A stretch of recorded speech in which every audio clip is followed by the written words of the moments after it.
had a request to make a video about methadone, which is something I actually know a lot about. So I have been on the methadone clinic twice in my life. And then in addition to that, I worked at a free methadone clinic that was located at a hospital from 2008. No, I stopped in 2008. I worked there from like 2004, 2003 until 2008, almost 5 years. So methadone is one of the most well-researched medications around treatment for addiction. It is considered to be the gold standard for treatment. Buprenorphine, which is it's not really new anymore, but it's a newer medication. It works for some people, but it's a partial agonist. Some people need what is called a full agonist, and I'm talking as a peer. I'm not talking as a medical professional. So if you think of the receptors in your brain as being like fingers, what happens is with methadone, it fills the little fingers completely for the most part. Whereas buprenorphine is a partial agonist, but the thing with buprenorphine is that they put the naloxone in there, and it's supposed to make it abuse proof. So a lot of times people are more likely to prescribe that.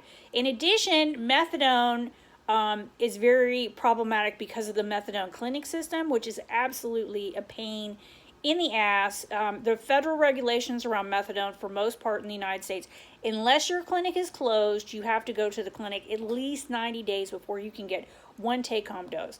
Where if you go to a clinic and get on buprenorphine, you might be able to get 2 weeks worth of take-homes in a week or two, and a month's worth of take-homes after like a month. But I have to talk about this. For a lot of people, friends, people I've worked with, methadone was the only thing that was successful for them. If you go to the methadone clinic, you're going to have to deal with significant stigma, especially in the 12-step community. They like to talk about how you're not really clean if you're on methadone. But I think if you're a person who, is chronically going back to opioids, with fentanyl and the U.S. drug supply, you're at such a high risk of overdose.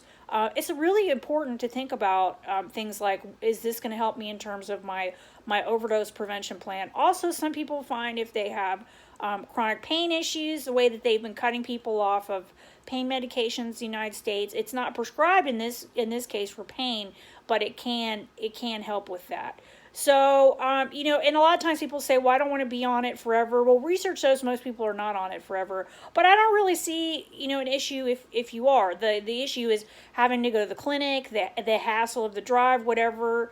In some places you can get it through, insurance, either the plans for people who are low income or on disabilities, or through your medical plan, you might be able to get it. But, there's pluses and minuses for it. But overall, would I recommend methadone to a friend of mine? I absolutely have taken people to the clinic.